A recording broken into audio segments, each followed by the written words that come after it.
First story. My ex-fiancé left my sister after she claimed he's loved me since we were kids, accused me of an affair, and banned me from their wedding. Now, my family says I destroyed her happiness. For as long as I can remember, my ex-fiancé and I were inseparable. Our bond was forged when his family moved across the street from mine when I was 11. From the moment we met, we became a constant in each other's lives. When his parents' marriage crumbled in a storm of shouting matches and slammed doors, I was the one who sat beside him, controller in hand, playing video games to drown out the chaos. Years later, when I lost my dad, he was the one who stood beside me, holding me together when I felt like I was falling apart. At his college graduation, where his family was notably absent, I showed up with 2 drag queens to cheer him on as loudly as any family ever could. When my husband and I lost our baby, he was there, steady and supportive. Our friendship, filled with shared laughs, inside jokes, and mutual support, was a cornerstone of my life. In stark contrast, my relationship with my sister has always been distant. It wasn't that we disliked each other. We were simply different people with little in common. She wasn't unreasonable or mean, at least I thought so until recently. When she and my best friend started dating, I was genuinely thrilled for her. Sure, it was a surprise, but I was happy she'd found someone as kind and solid as him. When he proposed in May and they began planning their July 2025 wedding, I was all in to support them. Or so I thought. The cracks started forming slowly, though I didn't notice them at first. According to my aunt, my sister began insisting that I shouldn't be in the wedding party as my ex-fiancé's groomswoman. I didn't even know he was planning to ask me, let alone that she was planning to ask me to be her maid of honor. Apparently, these unspoken plans became a source of friction between them. My ex-fiancé felt it was unfair, arguing that my sister's request stemmed from jealousy rather than practicality. My sister, in turn, accused him of prioritizing me over her. Things escalated quietly. My ex-fiancé started showing up at my house unannounced, crashing on the couch. This wasn't out of the ordinary for our friendship, so I didn't think much of it. My sister, however, said nothing about any issues brewing between them. Neither did he. From the outside, their relationship seemed fine. Then came the engagement party in September. It was a small affair, and none of our mutual friends were invited. My ex-fiancé, believing everyone had been verbally invited, didn't realize the guest list had been carefully curated by my sister, who had asked people to keep it quiet. When none of his friends showed up, including me, he confronted her the next day. That's when the truth began to unravel. She claimed we all had other commitments, but he wasn't buying it. Under pressure, she let everything spill. She accused him of being in love with me, saying he had been since we were kids. She admitted to spying on us when we were teenagers, obsessing over the bond we shared. She dredged up the support he gave me during my dad's death and the loss of my baby, twisting his kindness into something sordid. Then came the ultimatum. Me or her. He chose her, momentarily. But as the days passed, the accusations and mistrust took their toll. Finally, he took the ring off her finger and walked away. I found out about all this when my mom called me in a rage, accusing me of ruining my sister's life. I was blindsided. She hung up before I could get a word in, but not before calling my husband at work to spin wild tales about my secret affair with my ex-fiancé. My husband, thankfully, didn't entertain her nonsense. When he came home, he told me about the call in such a casual tone that it was almost laughable, but his calm demeanor didn't erase the knot of anxiety forming in my chest. I tried reaching out to my sister, my mom, and even my ex-fiancé to get to the bottom of things. None of them answered. Eventually, my ex-fiancé filled me in on everything. Hearing his side, I couldn't deny that it all made sense, as painful as it was to accept. Still, I haven't heard my sister's side of the story, and that's what hurts the most. We were never close, but we were never enemies either. She's my only sister, my baby sister, and the thought of this rift growing any wider feels unbearable. My brothers and even my husband think I should let it go. They believe my sister's insecurities are her own issue to deal with, and that my mom's dramatics aren't worth the headache. But I can't bring myself to write her off. This estrangement weighs heavily on me. So here I am, wondering how to mend the bridge between us. I don't care about her relationship with my ex-fiancé. That's their business. I care about us as sisters. How do I approach her without making things worse? How do I get her to talk to me, to listen, to understand that I never wanted any of this? If anyone has been through something similar or has advice, I'm all ears. I just want my sister back. Second story. My sister moved back in after years of tension. Now she's trying to take my son's room and turn my family home upside down, leading to a huge fight. I never imagined that one day I'd be sharing my story like this, but here we are. And I think it's time to get it off my chest. Family, right? The bonds, the conflicts, the complications, they all come with a hefty price. You'd think after everything I've been through, I'd have a clear understanding of how to deal with family dynamics, but sometimes things don't go as planned. So, let me take you back. I have 2 siblings left, and both my parents have passed away. I'm the youngest, the baby of the family, as they still like to call me, even though I'm 45. But despite being the baby, life hasn't been a walk in the park. 13 years ago, I decided to leave my abusive husband. It wasn't easy, and I didn't have anywhere to go. My mother was still living in our family home with my brother, the one who's still alive, and his girlfriend. Now let me tell you, my brother and I have never seen eye to eye. We've always had a rocky relationship, and going back to live with him wasn't something I was thrilled about. But at the time, I didn't have much of a choice. I had 2 kids to take care of, a deadbeat ex-husband who wasn't helping out, and a low-paying job that barely covered the bills. So, reluctantly, I moved back in with my mom. I figured I'd just stay for a little while and get back on my feet. But of course, my brother didn't take too kindly to me being there. It quickly turned into a nightmare. His attitude was unbearable, and he did everything in his power to make my life hell. Eventually, he couldn't take it anymore and moved out. Years before this, there had been a huge family fight. My brother tried to get my parents to sell him the family home behind our backs, and when that didn't go according to plan, I think he was secretly hoping that I'd leave and that he could just swoop in. I'm sure he was waiting for my mom to pass so he could get the house without any competition. Anyway, fast forward a few years and my mom passed away. Not long after the funeral, my brother moved right back in. And things just got worse. He started bullying me again. And one day, he even physically assaulted me. All because I had the nerve to speak up about his treatment. The sad part? My father, who still had his name on the house, didn't step in. He was living his own life, and this was all happening right under his nose.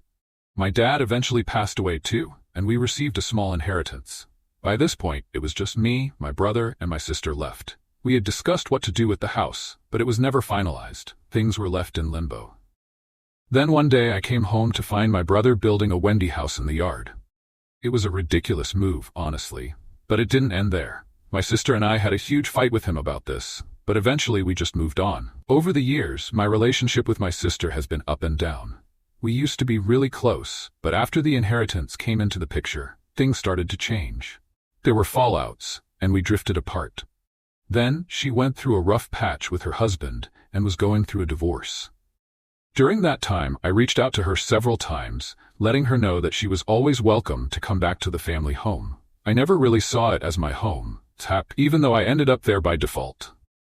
I was the one who'd been maintaining and renovating it all these years. And I couldn't help but feel guilty that my sister didn't get any share of the inheritance. My brother, of course, had set himself up just fine, and I was the one left holding the bag.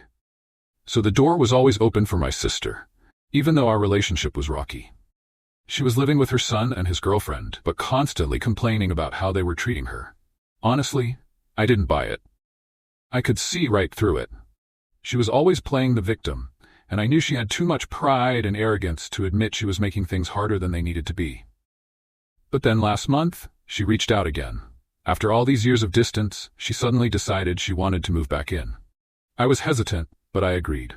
I have a 3-bedroom house, and my kids each have their own room, so we made it work. She slept on a blow-up mattress downstairs at first, and I thought that was fine. I even offered her the rooms, and so did my kids. But she kept refusing, so I figured she was okay with the setup. Then, at one point, she mentioned bringing her queen-sized bed, but I wasn't sure where she was going to put it. The rooms are small, and everything's already filled. I asked her to wait until I had some funds saved up so I could move things around and make room. After all, she hasn't worked for years, and I didn't think it was fair to disrupt my kids' lives until I could afford to make the space more comfortable for everyone. But then, last weekend she dropped a bombshell on me. Out of nowhere, she told me that my brother had given her his late son's bed, and now she wanted to move into my son's room. I was shocked. I hadn't been consulted, and honestly, I didn't like being told what was going to happen in my own house. I wasn't happy about it, but I tried to remain calm. On Sunday, I had my son move his stuff out of the room and leave the wardrobe for her to use. I wasn't thrilled, but I did it. I also gave her fresh bedding, even though I was still irritated. But then, the next day, things took a turn. When we came home from work, I found that she had rearranged my kids' things without asking me or my daughter. My daughter was fuming because she wasn't aware that the rooms were being swapped. My sister just looked at her and called her rude and disrespectful. Later, she messaged me saying she wanted to have a conversation when we got home. I sat down with her, and before I could even explain why I was upset, she went off. She told me it was her house too, and she didn't have to ask permission to do anything. She even said that if it were her, she would have moved her kids out of the room without a second thought. And that's when things escalated. We ended up in a physical altercation, and now she's holed up in her room, barely speaking to me. She's acting like I'm the one who's been disrespectful, and to be honest, I'm just done. So I guess the question is, am I the a-hole for not making a room available as soon as she moved back? To be fair, she had told me she would be splitting her time between my house and her son's, so I wasn't in any rush to move things around until I could do it properly. But I'm starting to wonder if I've been too harsh. Let me know what you think. Third story. My wife of 15 years had an affair with a younger coworker. How I discovered the truth and struggled with guilt after catfishing her. My wife and I have been together for 15 years. We built a life together, raised kids, and shared countless memories. To everyone around us, we seemed like the picture-perfect couple. Sure, we had our share of ups and downs, like any marriage, but I never had any reason to question the foundation of our relationship. Until recently, that is. It started out so subtly that I almost brushed it off. She began talking about a younger coworker at work, a guy in his early 20s. At first, it seemed like harmless office talk. She'd mentioned how he was always cracking jokes, how energetic he was, how much he brightened up the office. I thought nothing of it. But over time, the mentions became more frequent. She would bring him up at odd times, telling me things like how much fun they had working on a project together, or how he'd made her laugh that day. It didn't take long for me to notice that these conversations were becoming a pattern. Then, things started changing in other ways. She became more glued to her phone, more than usual. I'd catch her smiling at something on the screen, laughing at messages that I couldn't see. It wasn't like her. She had always been open with me, and we didn't hide anything from each other. But now, something felt different. The conversations she was having weren't as transparent as they used to be. One day, I saw his name pop up on her screen. I didn't say anything. I didn't want to jump to conclusions, but it made me uneasy. As the days went on, the feeling in the pit of my stomach grew stronger. Then, something unexpected happened. She downloaded Snapchat. This wasn't like her. She'd never used Snapchat before. I didn't think much of it at first, but soon I started seeing his name in her notifications. I tried to brush it off, thinking maybe I was overreacting. But deep down, I knew something was wrong. The situation escalated when a close friend of mine, who was active on Tinder, sent me a screenshot of a profile that seemed to match my wife's. The picture didn't show her face, but I recognized the posture, the style. And the name, her real name, was right there in the bio. I was floored.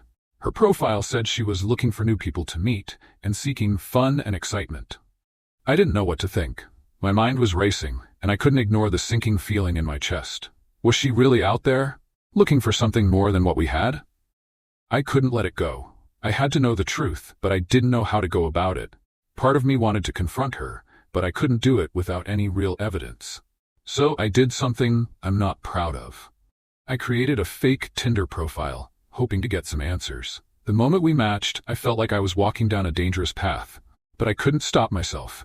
I started a conversation, pretending to be someone else, asking her what she was looking for, and that's when the truth hit me like a ton of bricks. She told me she was looking for a friends with benefit situation. I asked her when she'd last been with someone, and she casually admitted to hooking up with her coworker multiple times. It was like a punch to the gut. The woman I'd trusted, the woman I'd loved for so long, had been lying to me. She was having an affair with him.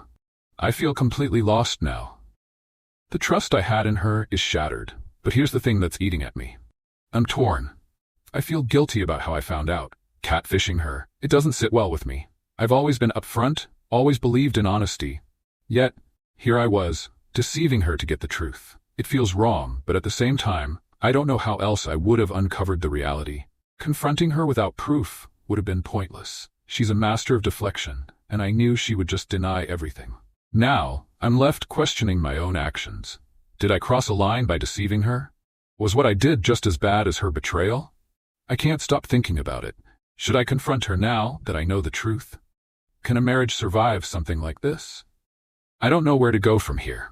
I've lost my sense of direction, and I'm not sure how to move forward. All I know is that everything has changed, and I'm not sure if I'll ever be able to look at her the same way again.